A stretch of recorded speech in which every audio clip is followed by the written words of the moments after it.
Alrighty, guys, welcome to this week's show. Thank you so much, everybody, for tuning in. This week, we are going to talk about Topps Chrome update and an insert set that's actually worth collecting. We are going to talk about some other NBA-related news. We've got a story coming out about Jonathan Kuminga. We're going to talk about LaMelo Ball, Anthony Edwards. We're going to talk a little bit more MJ, PSA backlog tracker update, and a massive sale from Golden's auction. Kicking off this week, though, we're going to talk about 25-26 Topps Chrome update, why that this product matters, why that they do update at all, and just a little bit of a deep dive into what we should be seeing from this particular product.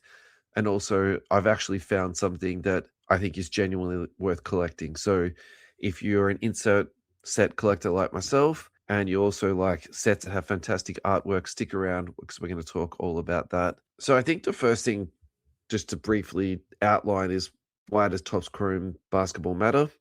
And this is directly from the set. The way I think about this is if you're an old school NBA hoops collector, this is like Series 2, and where they update the players that have been traded, moved around, either they've been cut and then re-signed. It will also generally have updated photographs of the rookie cards, anything that needs to be cleaned up, any errors that they made in the first one. In the current environment where people are so thirsty for product, it also gives Topps an opportunity just to get more product out into the environment. And so we're going to talk a little bit later on in the show, but that's something that definitely needs to happen in the current climate. The other thing that Topps have done in this particular product, they're releasing their rookie debut patch autographs. Each card pairs an authenticated patch worn during the player's NBA debut with an on-card autograph, creating some of the most desirable modern rookie cards in the hobby. I think this is a fantastic initiative by Topps, and it's also something that's directly oppositional to what Panini was doing, where they went completely away from player-worn material. And I think most collectors, let me rephrase that, all collectors would prefer to have player-worn, game-worn material than just some napkin patch that was taken out of something and has never been touched by an NBA player. So combined with Chrome's signature refractors, colorful parallels, and premium finish, Topps Chrome Updates Basketball offers collectors another exciting way to collect the NBA season. I think at this point, everyone is just frothing for more product. It just seems so hard for people to get their hands onto product at the moment.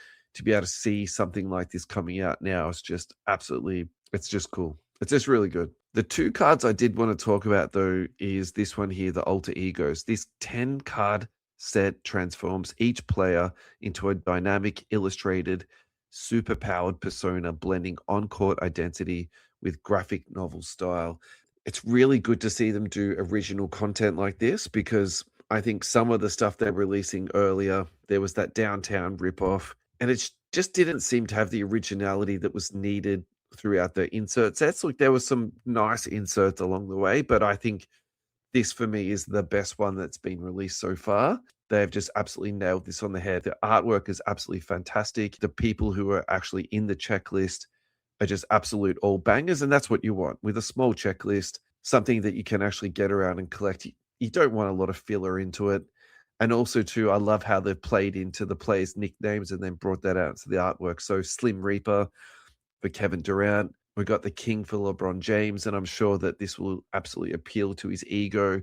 You can see on the LeBron James one here, this is actually the gold vinyl 1/1. There'll be also just regular parallels of this too. We got here SGA as a ninja. Kind of cool on that one there.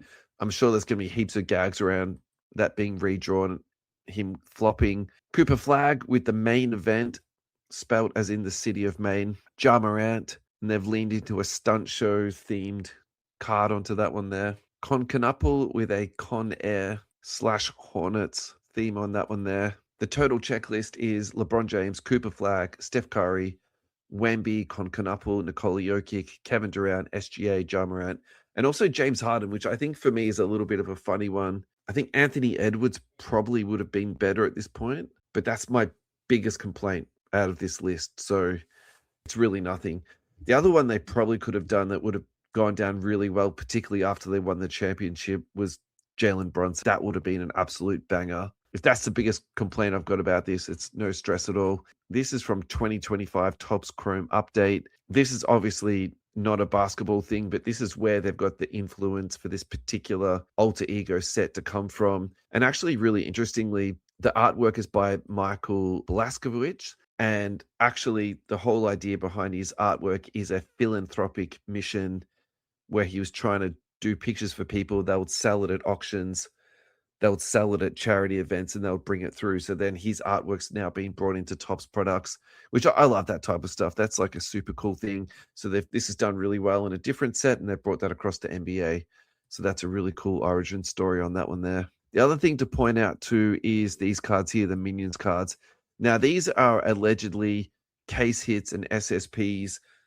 I'm going to hold my breath on how well that these particular cards do. I'm not super high on this. I'm not super low on it. I just think these are something cool that they've done, but it's not particularly for me, particularly if they go for hundreds, if not thousands of dollars. If that is the case, I'm not touching that with a 10-foot pole. I'm just not touching it. So, however, I know that some people will go after these and they'll go after them hard. And if that's what you're into, yeah, I'm super, super happy for you. I would be looking to purchase some of these depending on what the population count is. If they are a true SSP of, say, a population between 10 and 20, yeah, I think that will be super collectible and also a long-term hold. If they are in the hundreds or the thousands and they're, allegedly a case hit, for me, that's not particularly interesting, and I'm just going to stay away from it.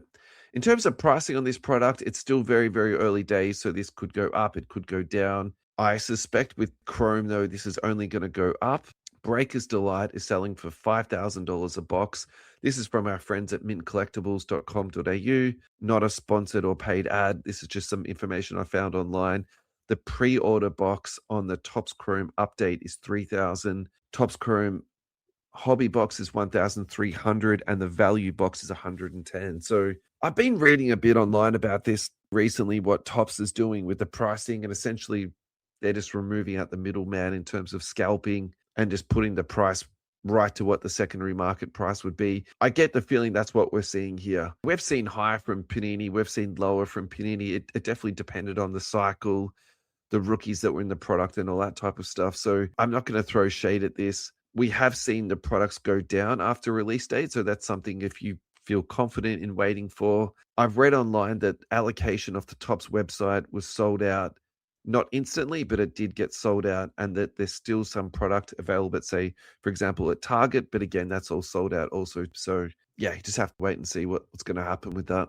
If you think our content is worthwhile and you enjoy it, you can support us by heading to your favorite podcast platform, opening any of our episodes and clicking support the show to make a one-off or ongoing contribution. If funds are a bit tight and you'd still like to support the show, you can help us out by following, liking, or subscribing on our social platforms: YouTube, Facebook, Instagram, Twitter, and TikTok. Just search for You Can't Comp This. And don't forget to turn on auto downloads on your favorite podcast platform. Thank you to Neon Trading Cards for your ongoing support. Head to neontradingcards.com where you'll find a huge array of breaks: soccer, NBA, MLB, F1, AFL, NRL, WWE, and Marvel. Find Neon Trading Cards on Whatnot. Neon is the exclusive home of Lucky Card Co. Repack Products, Australia's leading multi-sport repack company. Neon is also a Topps and Fanatics direct breaking partner. This week on Neon's Whatnot platform, the boys are ripping a heap of product. NFL, soccer for the World Cup. If you've been watching more World Cup and you want to dabble into some breaks, they've got UEFA Club Competition Chrome Value Box up, UEFA Club Competition Chrome Mega Box break, and also a full Bundesliga Chrome Breakers Delight full case. Huge breaks there for soccer. MLB, UFC, of course NBA. The lads have got it all. Neon have just launched their official second channel, Neon Trading Cards Plus. On the Plus channel, soccer, MLB, F1, AFL, NRL, WWE, UFC, and Marvel will be featured. Meanwhile, the main Neon Whatnot channel will run NBA breaks and the Lucky Card Co. repacks. Get in, get ripping, and don't miss out. Neon is where the action is. Let's go to some NBA rumors. Jonathan Kuminga declined his player option to become a free agent. My assumption was he had a fantastic run with the Hawks and he would re-sign with them, but that is not what the news that's currently being reported. So on the Shump Street podcast, he had Shams Charania on. Shumpert accidentally slipped and said that Kuminga is signed with the Lakers. almost instantly, Shams smiled and said that deal's not done yet. However, it did seem as though he knew something that we all didn't. So allegedly, Kuminga is going to be going with the Lakers. If this does happen, that is going to be huge for Kuminga. I mean, this guy has been absolutely eviscerated in the hobby the last couple of years. His value is just down so low. So I would love to see this guy get some of his value back. And I think going to LA is exactly what he needs. Honestly, I think this is super cool. I just found a comp for 400. Then I looked back, it was 2022. I had to really go back and double check that. All right, here we go. One recently sold for $80 USD, 52 USD, 69.99 USD, 109 USD. So there is a very, very big variation on these cards at the moment. 120 USD, 80. All right, so let's just say he's going from anywhere between $50 and $100. The variation at the moment is crazy. 50, the next sale before that is 102. We got a silver wave here for $36. I love this a lot. And I think that if we go and look at the Lakers depth chart here and what that will give them Luka Doncic, Austin Reeves, Walker Kessler, who went onto Twitter today and said that he'll walk through a wall for this team. So I think he's ready to go to war for this team. Jake Lavaria is the current starting power forward. So I think Kuminga would be a fantastic addition here. And that's what this team needs. It just needs a little bit of athleticism and needs somebody that can run the floor, can be a running mate for Luka. Luka loves setting people up. I mean, we all know that Luka can score, but he's also an insane playmaker, and he will make sure that other people get their shots. I think he'll fit right into that team. And in fact, that will give that team a little bit of extra life. Zaire Williams also recently signed with them too. So I would actually get the feeling that Zaire would start over Jake Lavaria. If Kuminga goes there, though, that's a no-brainer. Kuminga will absolutely be starting there. Look, I think Kuminga's a buy at the moment. It's very variable. So we talked about that a little bit already. But if you're getting him for 50 to 75 USD, I think that's a really, really good pickup for Kuminga, particularly if he signs with LA. That's just an absolute home run. Alrighty, some more NBA news, and I just don't think we're talking about this enough, so we're going to be talking about it a little bit more. We have got here a beautiful photograph of these two guys together, looking like they're having an absolute ball together.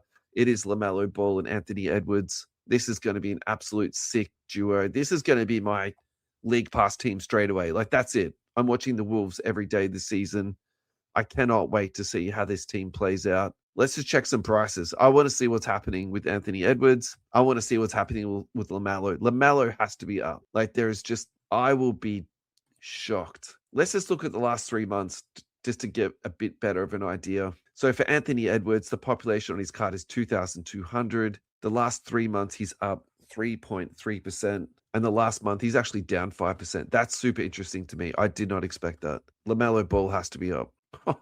Okay, he's down 1% the last month. And the last 3 months, he's up quite a bit. He's up 14%. So in the last 3 months, he was all the way down to 282. He peaked very, very recently at 670.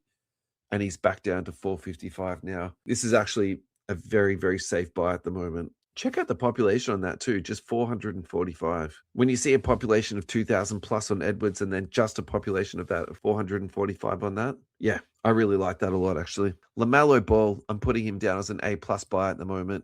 The price is good at 455 and the population at 445 is 10 out of 10. I love that a lot. Last week we did a Michael Jordan story about Jordan signing some sealed packets and those being inserted into Goodwin's Champs as a redemption. And now this week, Upper Deck is back with some more Jordan-related news. This is from Twitter at Upper Deck Sports. History is going on the block. In partnership with eBay, Upper Deck is proud to present a once-in-a-generation live auction featuring a signed and sealed 1986-1987 Fleer basketball hobby box autographed by Michael Jordan, one of the most iconic products in trading card history, signed by the greatest to ever play the game. This isn't just a hobby box, it's a piece of basketball legacy. Auction begins on the 30th of June, and he has inscribed it with his beautiful autograph, rookie card box, 1 of 1. That's insane. 10% of the total auction proceeds will be donated to the Boys and Girls Club of America. Auction will run until the 9th of August. So that is a very, very long run time on that, but that is amazing. I think the question after that then too is, do you rip the box or do you just leave it as is? I think you have to leave it, don't you? Thank you to US Sports Cards Australia for your ongoing love and support of our podcast. We cannot thank you enough. Go to ussportscardsaustralia.com.au. There you'll find sealed product, brakes, card protection, and of course Ross's water pistols. Also, go onto the website, click on the three little noodles, click on singles category, and there you'll find NHL, MLB, NBA, NFL, WNBA, soccer, TCG, heaps and heaps of different singles on there. Ross is building his consignment service. You can submit your cards on there. All You Can't Cop This listeners will receive a discounted submission.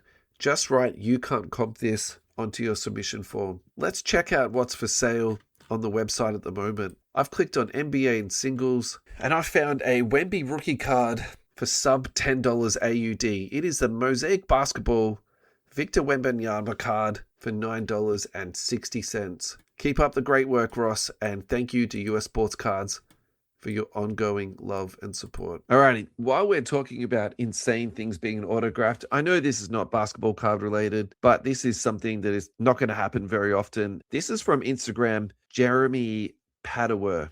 Last week, I might have purchased the $3.6 million broadside Declaration of Independence offered on Golden Auctions, following the extremely good fortune of the guy that had the 1986 Fleer PSA 9 Jordan signed.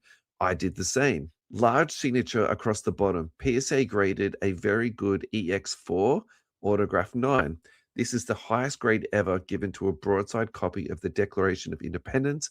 I estimate the new value after signature to be amplified to about 35,000x. It's now roughly a $40 trillion item.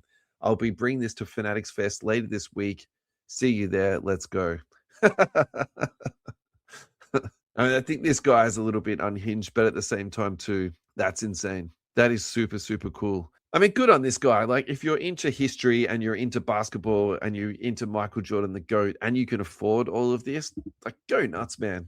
If this is what makes you happy, it makes me so happy to see you this happy. Like, that's super cool. Earlier in the show, we were talking about pricing on Topps-related products, and this is something that's going around the hobby now at the moment. Lots of different outlets have reported on it, but this is the Sports Cards Nonsense story. And basically what they're talking about is how Topps are trying to stop flippers from taking sealed product and then reselling it onto the aftermarket.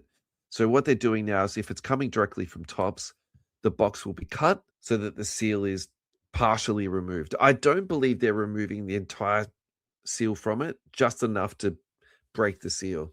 I think they're doing this with good intentions. And when I say good intentions, I think they're doing this so that people then can't take those boxes and put them away and flip them for a profit in the future. Topps are very concerned, or it's on their radar, about the total cost of what people are spending on boxes and then what they're getting back. This is their attempt at doing that.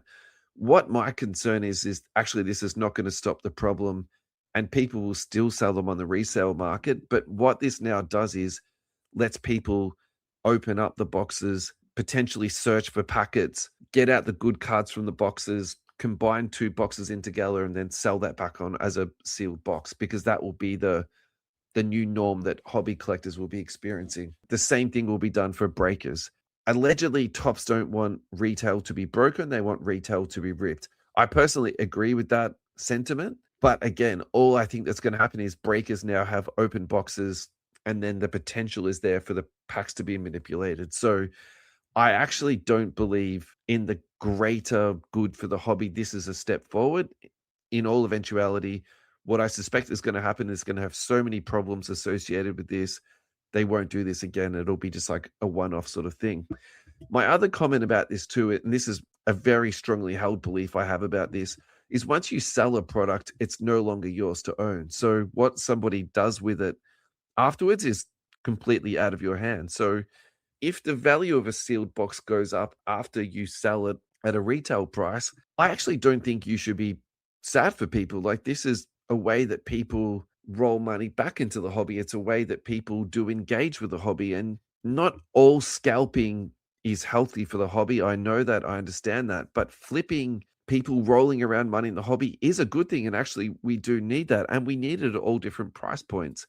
not everybody can afford $1,000 box, but maybe they could be investing in $100 boxes or the like. So it's just a little bit for me of a micromanagement situation that actually might not solve any problems and actually might make things worse. That's my sort of gut feeling about this. But overall, you have to kind of give it to Tops. My preference for this of how this will play out, though, is that this is done in hobby shops. Rob from Burbank was talking about this. You have two prices on the menu for the same product.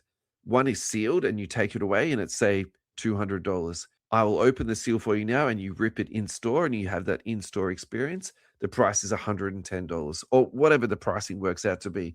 But I think that's a much better system of doing it so that there isn't that potential for people to manipulate the boxes on the back end. I think that's what really should be done in that space. Moving on to our next story here. This is from @PSA Card and the ultimate media spin here. Without sacrificing quality, our current backlog now stands at 11 million cards. As we continue to accelerate our output, July's grading projections are on track to surpass June's record pace. Learn more about this update with the PSA backlog tracker. Click here. The current backlog is at 11 million and the value tiers will reopen at 5 million. So we've still got about 6 more million cards to get through. And I think this is the perfect time now to go onto gem rate. So in 1 week alone, they've graded basically, let's just call it 500,000 cards, which is actually down from the previous week without adding any extra cards, which we know more cards will be added into it. I mean, that's only 12 weeks, isn't it? That's nuts, isn't it? That they're doing 492,000 cards a week. I actually contacted Ryan recently to ask him about other grading companies and their numbers post the shutdown with PSA. But basically, he was saying that his numbers only encapsulate the cards that have been graded. It's not about the cards that have been submitted. So it's a little bit too early to see that. But I think pretty shortly I'll be able to sit down and look through it and just sort of go through to see if there is any changes in the trends for that, because I think that's something absolutely to keep an eye on. What's happening at the moment in the grading world? That's just insane, isn't it? This one here from July the 13th, 618,000 cards graded last week. And to finish off this week's show, we have got a little bit of card porn. This comes from Gold & Co. and one of my personal favorites, Panini Eminence, the absolute most slept on product in the hobby. Final price on this 24/25 Panini Eminence Jumbo Patch Autographs Stephen Curry signed patch card, $161,040. Beautiful, beautiful card on this one here. On-card autograph. Look at that fantastic 3-colored patch of the bridge on that there. I think the photograph of that actually fits in really nicely onto the card, but I personally would have preferred him doing a jump shot, but at the same time, I mean, that's really nitpicking, isn't it? That's an absolutely beautiful card. We are going to do a segment on Clyde Drexler. I think there's so much talk about modern players, modern inserts, speculating on the next rookie that's going to come through. I've been guilty of this myself, but I would love to talk more about some of the old school guys and what they've been up to. This is entirely inspired by a short that I saw on Instagram this week from Sports Cards Nonsense with Jesse, and he was talking about Tim Duncan, how he was hideously undervalued. I've already spoken about Tim Duncan and how undervalued I personally think he is, to the point that sometimes Duncan gets left out of top 10 all-time conversation lists, and for me that just doesn't make any sense at all. But I think from the hobby perspective, what they didn't mention is that there's the big man curse in the hobby, where people are less likely to invest into big man centers and power forwards in particular. The hype factor, Duncan's game was the absolute anti-hype. Like, he was the master of the bank shot. It's just not exciting for people to go out and collect. And then also the market that he was in. His social media presence is actually non-existent. And I spent a bit of time searching for his Instagram page. It seems to me like there's 3 fan pages for Tim Duncan out there. And then there's one that might be an official Tim Duncan one, but it's actually him and his mate going fishing. And I think that is the most Tim Duncan thing that we could possibly imagine. So there's that part there. Back to Clyde Drexler, though, which is what we actually wanted to talk about here. Clyde Drexler, is he someone that you should be buying into? Let's break down his career. Let's go through his major cards. Let's go into his index. Let's talk about some of his inserts that are out there, and let's go from there. So starting from the very, very top here, Drexler was drafted into the league in 1983-84. So keeping in mind, this is when Fleer wasn't making cards. This is the time when Star was making cards. So we're going to talk about that a little bit later on. He was drafted 14th overall in a very veteran-heavy team. So he just didn't play very minutes at all. 7.7 points, 2.9 rebounds, 1.9 assists, played in all 82 games in just 17.2 minutes per game. Did not get into an all-rookie team. Fast forwarding, let's have a look at his overall career summary. 50 greatest players in NBA history and the 75th anniversary team in 21-22. Definitely deserved to be in both of those teams. I love that, absolutely. Also has been inducted into the Hall of Fame, 10-time All-Star, and was an NBA champion with the Houston Rockets in 1995. All-NBA, second team, third team, second team, first team in 91-92, and All-NBA third team in 94-95. Slam dunk contest competitor 1984, 85, 87, 88, 89. Three-point shootout in 1991.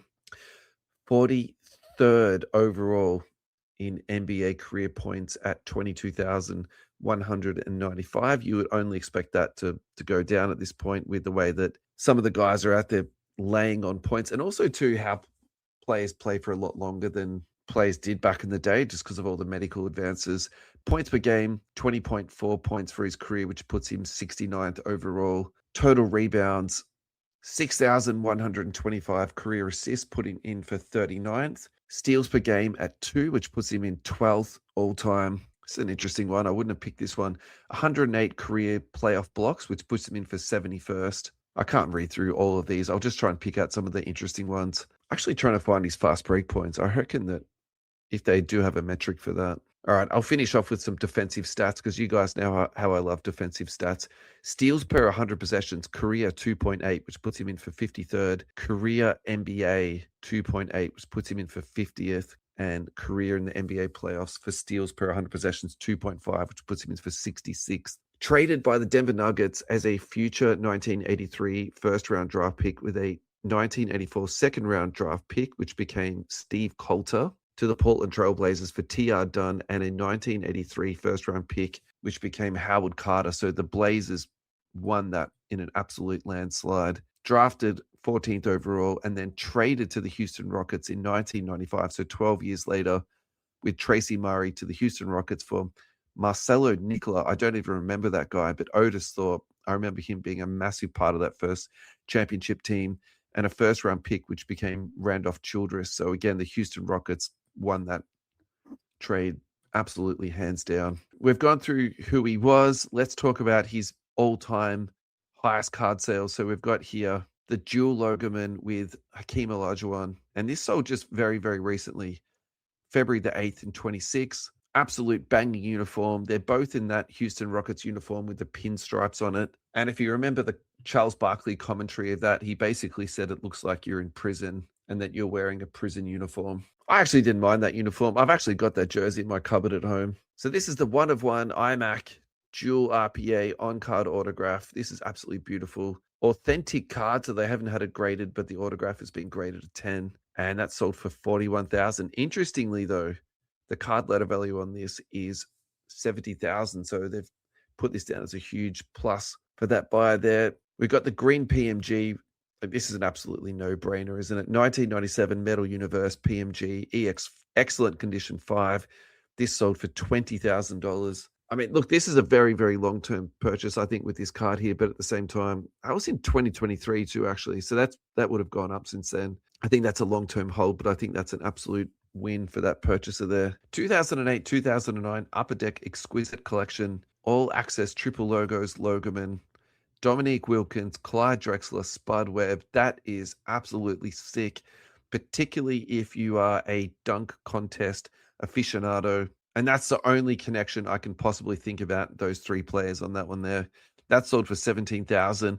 Look, I personally prefer the dual Hakeem Clyde compared to that one there. Obviously, there's a bit more price on the Hakeem Clyde. No autographs on this one. No card letter value on that one, though. I think that's a very specific purchase for someone, whoever did get that. Coming in next on his all-time sales, this is part of a collection. 2008 Backlog so we won't talk about this too much. But this is in a signature set with Scottie Pippen, Alonzo Mourning, Dikembe Mutombo, Tim Hardaway, Rodman, Mullen, Steve Kerr, Dominic Wilkins, but in a Spurs uniform, and then Clyde Drexler there. Hand numbered on these ones here. This is the 1997-98 Skybox Premium Autographs Basketball Century Mark set. That's actually not a bad little pickup, really. All PSA graded, the entire set done for you for $15,000. Great little pickup. 1988 Fleer sticker, Clyde Drexler, PSA 10 on this one. Population on this is just 2. I think this is the type of thing where you actually look into the other populations on this card. So there's 892 PSAs, 77 Beckett, 63 SGC, and 38 CGC, but only 2 gems. The price difference between the 10 and the 9 at the moment is exponential. So 13,000 for the 10 and 1,028 for the 9. So we were talking about this the other day. At what point is the price difference between the 9 and the 10 too much and the 9 becomes undervalued? I think that's an example of that.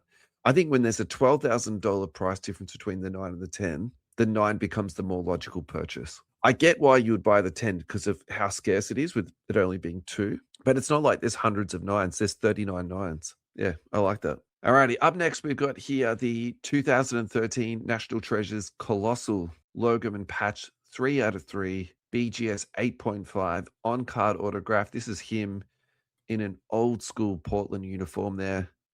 Looks like he's gliding in there for a layup. Population on this is just 1.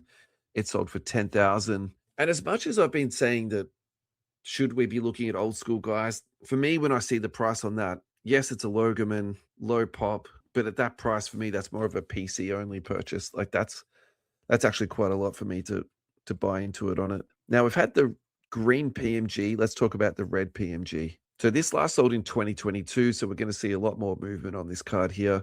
It sold for $8,400 on the BGS 8. There are no reported gems on this card. The total population graded is 28, 14 with Beckett, 13 with PSA.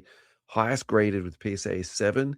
SGC population is 1. We've already said the Beckett price at the 8.5, that's $10,000. The PSA 7 last sold for $8,627 with a pop of 1 on that too. So yeah, so let's do a direct comp between the last 2 cards that we just spoke about. So we just spoke about the Colossal Logoman, which sold for $8,800. I think considering how popular PMGs are, you're better off spending that $8,000 into that. So you could have got a PSA 5 for $6,800. You could have got a BGS 8 for $7,000, or you could have put a bit more cash into it and got a BGS 8.5. Completely all revisionist history, and I get all that type of stuff, but I think if we're having that sort of basketball card conversation, I think that is absolutely the better way to go into that. Alrighty, let's start to talk about his rookie cards now. So the 1986 Fleer, I'm going to draw the line in the sand on this one. I'm going to say that this is not his rookie card. His rookie card for Drexler is the star card.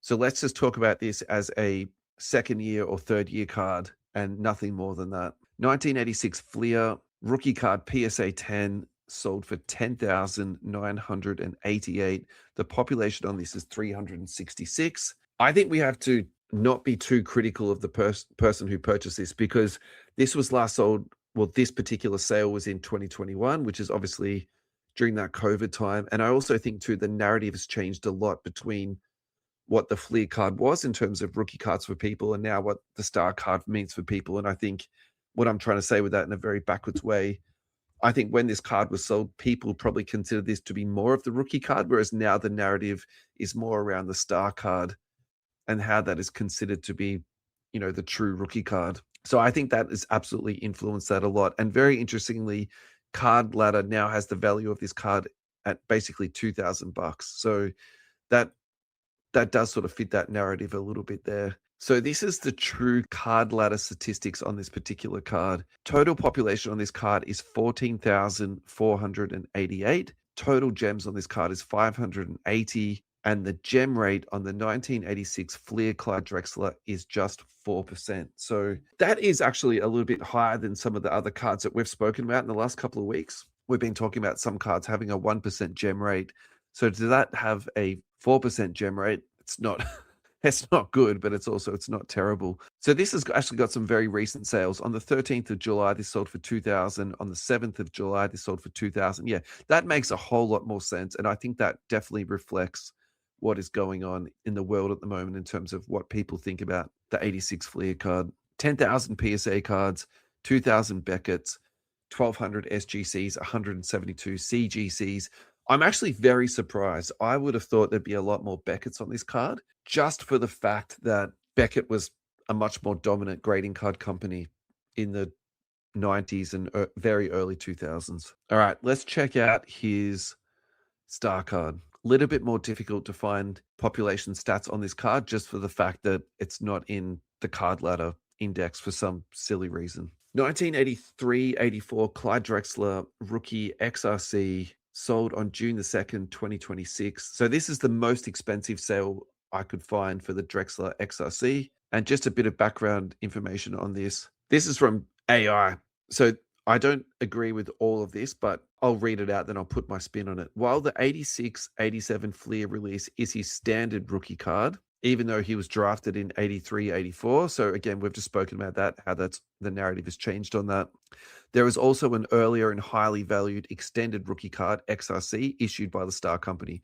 So when I was saying XRC before, that's what that means, extended rookie card. Because Fleer did not produce basketball cards in the early 80s, Star was the primary producer of licensed NBA cards. Drexler's number 100 card from this set is his earliest professional card, though it is technically classified as an XRC, extended rookie card by the hobby, since it was distributed in team bags rather than traditional fold packs. That doesn't matter anymore. I think the revisionist history on that is completely different now, and people do consider these to be a true card. So I'm going to double down on this. I think these are really good buys. So 1983-84 Star card, BGS 9, 1,710. I think that is going to travel very, very well. This was sold in May of 26, a BGS 9 for 1.2, May in 26 again for 1.1. I think these are going up. I think this is the only way to say it. In April, it sold for 1,000. April again for 1,000. In January 24, it sold for 937. So there was a really big gap. So basically 2 years they didn't sell. And then we've had 5 sales this year. Let's just go back a couple of years. I found a sale here from 2020 where a BGS 9 sold for 455. So if you had to pick one of these up in 2020, you'd be basically 4xing your money now in a very, very short period of time. Alrighty, this is from the Beckett.com news, 10 career-defining Clyde Drexler basketball cards, starting off with the XRC. After going 31-3 and reaching the NCAA title game while playing alongside Akeem Olajuwon at the University of Houston, Drexler was chosen number 14 overall in the 1983 draft. He averaged 7.7 points per game in a bench role as a rookie, but saw that spike to 17.2 points per game when he moved into the starting lineup in his second year. His first officially licensed card was part of the 83-84 Star set, and even ungraded versions of that XRC regularly sell for hundreds of dollars. 86-87 Fleer card. I think that's a must-own, but at the same time, considering how close the prices are of these two, I think the XRC is an absolute home run. This is the Fleer sticker, which we've already talked about that today earlier in the show. 1989-90 Hoops, card number 190. After 4 straight quick exits from the playoffs, the Blazers finally took a step forward during the 89-90 season when they reached the NBA Final and ultimately losing to the Detroit Pistons. Drexler was an All-Star for the 4th time in 5 years as he averaged 23 points, 6.9 rebounds, and 5.9 assists. Yeah, I think you'd be able to pick that up for a couple of bucks, maybe $10 these days. I couldn't imagine there'd be a heap in the price of that. Yeah, $1. Probably $10, $2 for a PSA 9. Look, if you collect Drexler, less than $1. If that was a Matt's Cards guess the price, I was way off by times 10. 91-92 Upper Deck Clyde Drexler team checklist. Yep, cool looking card there. 92-93 Skybox Olympic team. USA 1 Clyde Drexler. So he was on the original Dream Team. He played 20.9 minutes for the legendary Dream Team, averaged 10 points, 3.6 assists, 3 rebounds, 2.5 steals. That couldn't be more than a couple of dollars too then, right?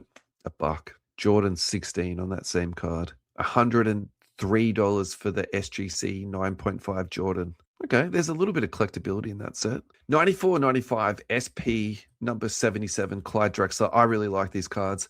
I'm pretty sure I've got a keymet of this somewhere in my own collection.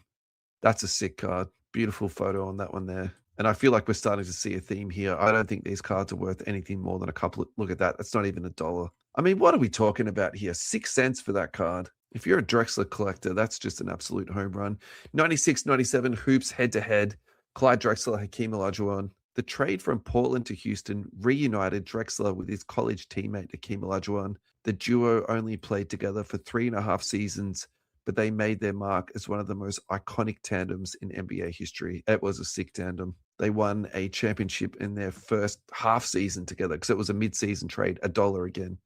These cards are just nothing, aren't they? 96-97 Skybox Premium Autographs, number 18, Clyde Drexler. Actually, let's go and have a look at how much we can pick up some autographs for. Let's see what autographs are selling for Clyde Drexler. You can get that particular one for $158. If you want to pick up a Clyde Drexler autograph, we have got multiple options. I'll pick 3 from 3 different price points. Clyde Drexler autographs on a budget for $28. Pen strokes, tops, signature class, redescription. That usually means the card's damaged in some capacity. Sticker autograph, very, very nice looking card. $28, bang. Flawless autograph, enshrined signatures, PSA 10, autograph 10, 17 out of 25, $160. What are we talking about here? That's an absolute steal for that. On-card autograph, greatest signatures, NT, number to 49. This is raw, this card, sold for $61. I'm almost talking myself into this card. Now, let's talk about Drexler's card index in terms of where he sits overall. So right at the tippy top, we've got Jordan. About 10 more down, we've got Kareem.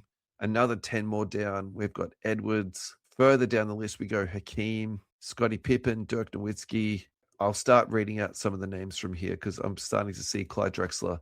John Stockton, Trae Young, Halliburton, Isaiah Thomas, Karl Malone, Donovan Mitchell, Penny Hardaway, Elgin Baylor, then Clyde Drexler. So the only one that I have problems in this list is Drexler is better than Penny Hardaway and more overall successful, but Penny was marketed amazingly. Donovan Mitchell, as he currently stands, is overpriced compared to Drexler, so I would take that out. Isaiah Thomas, I think, is very fairly rated. Halliburton, that's really just current hype and number of cards, isn't it? Trae Young, I think, is an abomination to be above Elgin Baylor, Karl Malone, Isaiah Thomas. But again, that's just the new thing. You know, the really interesting conversation out of this for me would be Vince Carter, because they basically play the same position. They're both high-flying guys. One's got a championship, one doesn't. Carter played a lot longer than Drexler did, but it's probably not enough. The super interesting one to me, and I've got to reach out to somebody who knows more about cards than me, is this Jeff Malone. Why on earth is Jeff Malone higher than LaMelo Ball, Vince Carter, Karl Malone, Elgin Baylor? Above that is Bob Cousy, Jalen Brunson, Oscar Robertson, Dennis Rodman. Look, I have a hard time pushing him up higher than Vince Carter. So he's not too much lower down than what I was expecting. So probably what that says to me is you're not expecting to see a significant rise out of this guy anytime soon.